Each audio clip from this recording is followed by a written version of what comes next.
गरीब भाभी रीना एक मध्यम परिवार की लड़की थी, लेकिन उसकी भाभी शिवानी एक बड़े घर की बेटी। शिवानी की शादी अभिषेक से लव मैरिज थी। अरे भाभी, ये कितना अच्छा सूट पहना है आपने। काश ऐसा मैं भी पहन पाती। अरे क्यों नहीं रीना, वैसे भी तुम्हारा और मेरा नाप तो एक ही है, जब मन करे पहन लेना। भाभी, आपको आपके पापा ने कितने अच्छे कपड़े गहने दिए हैं। मैं उनकी इकलौती बेटी जो हूँ। बेटी तो मैं भी इकलौती हूँ, लेकिन क्या करे, पापा है नहीं, पता नहीं कैसे होगी मेरी शादी। तभी वहां शिवानी की सास आ जाती है। अरे क्यों नहीं करेगा भाई तेरी शादी धूमधाम से, आखिर जिम्मेदारी है तो उसकी। और वो दिन भी आ जाता है जब रीना की शादी तय हो जाती है। अभिषेक, क्या हुआ? आप इतने परेशान तो कभी नहीं दिखे, कोई बात है तो बताइए मुझे। अरे शिवानी, वैसे तो शादी का सारा इंतजाम हो गया है, लेकिन गहनों का रेट तो आसमान छू रहा है। कैसे क्या करूं, कुछ समझ में ही नहीं आ रहा। थोड़ी देर में शिवानी अपने पूरे गहने अभिषेक के सामने रख देती है। ये लीजिए, गहनों का इंतजाम भी हो गया। अरे नहीं नहीं शिवानी, मैं ये गहने किसी हालत में भी नहीं ले सकता। ये तुम्हारे पिता ने तुम्हें दिया था, और तुम हो कि। तभी वहां सास आ जाती है। अरे तो क्या हुआ, इसकी तो हो गई ना शादी, अब किसे दिखाने हैं इसने गहने। सास गहनों का डिब्बा शिवानी के हाथ से लेकर वहां से चली जाती है। रीना की शादी धूमधाम से होती है और अब वो बड़े घर की बहू बन जाती है। वहीं रीना की शादी के बाद शिवानी और अभिषेक उसकी शादी के कर्जों से डूब जाते हैं।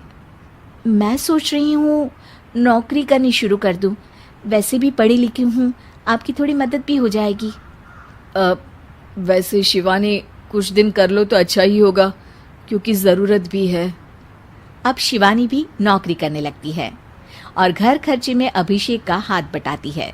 एक दिन शिवानी, रीना का फोन आया था, कह रही थी कि आने वाले त्योहार में उसके ससुराल जाना है। ठीक है माँ। अरे ठीक तो है, लेकिन एक काम कर लेना, उसके सास ससुर से लेकर पूरे खानदान के कपड़े मिठाइयाँ सब ले आना, और हो सके तो रीना के लिए छोटे से कान में पहनने के बूंदे भी। और क्या है ना, शादी में उसे सारी बड़ी बड़ी कान की ज्वेलरी दी थी, घर में पहनने के लिए तो उसके पास कुछ भी नहीं है। शिवानी सोच में पड़ जाती है कि वो क्या करे, क्योंकि कर्जों और घर के खर्चों के बाद तो पैसे बचते ही नहीं थे। शिवानी फिर अपने पिता को फोन करती है और उनसे पैसे मांगती है। देखो शिवानी, मैंने तुम्हें शादी के वक्त ही मना किया था कि ऐसे घर में शादी करनी ही नहीं चाहिए। अरे अभिषेक को शर्म आनी चाहिए जो ससुराल से पैसे मंगवा रहा है। शिवानी को पिता की बात पर गुस्सा आ जाता है। आप मेरे पिताजी हैं और मैं परेशान थी, इसलिए आपसे मदद की उम्मीद की पापा।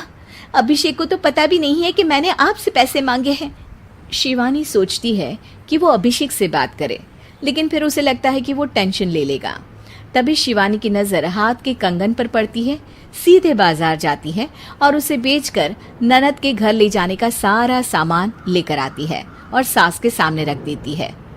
हाँ ठीक है, लेकिन फल थोड़े और अच्छी क्वालिटी के होने चाहिए थे।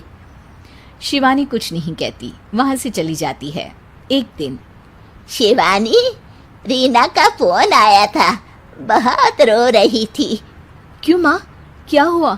सब ठीक तो है ना उसके ससुराल में? अरे तूने तो उसकी नाक ही कटवा दी। अब मैंने क्या कर दिया माँ? कह रही थी कि बड़े घर की बहू है भाभी, जो कपड़े दिए वो ब्रांडेड भी नहीं थे। तू तो जानती है ना उन लोगों का पहनावा कितना अच्छा है। तू तो मेरी बेटी का भला कभी सोचती नहीं। हाय भगवान, अरे बड़े घर की बहू है, इसी बात की जलन है ना तुझे, लेकिन याद रख मेरी बेटी का सोचने के लिए भगवान है, तुम लोग कभी उसका बुरा नहीं कर पाओगे। अब शिवानी के मन में सवाल था कि क्या ईश्वर सिर्फ रीना के साथ है, उसके साथ नहीं। लेकिन उसे सुकून था कि वो अभिषेक के साथ उसकी जिम्मेदारियों को निभाने में बराबरी की हकदार है। शिवानी वहां से चली जाती है। वो सास से कुछ नहीं कहती, क्योंकि अमीर घर की बहू बनकर रीना को भले ही सुकून ना हो, लेकिन गरीब घर की बहू बनकर शिवानी खुश है, क्योंकि खुशी पैसों से नहीं परिस्थितियों पर निर्भर करती है।